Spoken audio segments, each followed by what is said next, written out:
Hello, everybody. I'm Imade Obaseki, Musade's cousin, but really she's like my big sister. She is my big sister.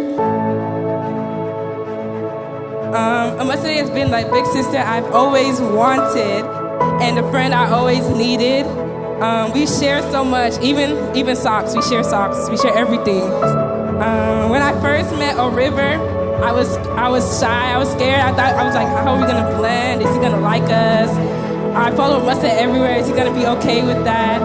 So when he first came, he was like quiet for like 2 days, and then after he started joking with us, and now we have this crazy relationship. So I just wish them the best.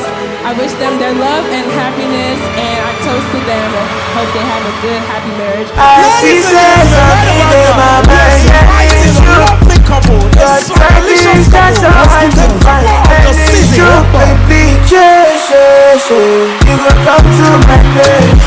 I need you in my space, oh. I want you in my space.